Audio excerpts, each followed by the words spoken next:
ఒక ముఖ్యమంత్రి బస్సులో పడుకోవడం ఈ దేశ చరిత్రలో ఎక్కడైనా జరిగిందని నేను అడుగుతున్నా అధ్యక్ష. ఎందుకు నిద్రపోయారు చంద్రబాబు నాయుడు గారు బస్సులో? మీరు దొంగతనంగా అక్కడ దొరికారు కాబట్టి పరిగెత్తుకొచ్చి ఇక్కడ బస్సులో పడుకున్నారు, జైల్లోకి వెళ్తానేమో అని. ఆయన ఎవరో ఏదో నాయుడు, ఇంకో నాయుడు గారు పంచాయతీ చేశాడు, రావు గారికి నాయుడు గారికి. పంచాయతీ తీర్మానం ఏంటి? మూటాముళ్ళు చదివి కట్టుబట్టలతో వెళ్ళిపోవాలన్నారు, వచ్చేసారు. మీరు వచ్చి బస్సులో ఉన్నారు.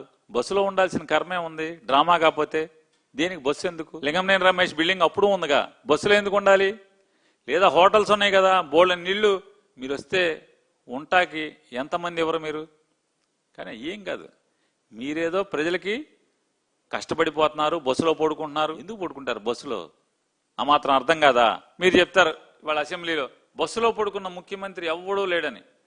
ఎందుకని? ఎవరు ఉండరు, ఎట్టి పరిస్థితుల్లో ఉండరు. ఎందుకంటే అందరూ రియాలిటీగా ఉంటారు, ప్రాక్టికల్గా ఉంటారు. మనగలాగా షో పీటింగ్ ఉండదు కదా.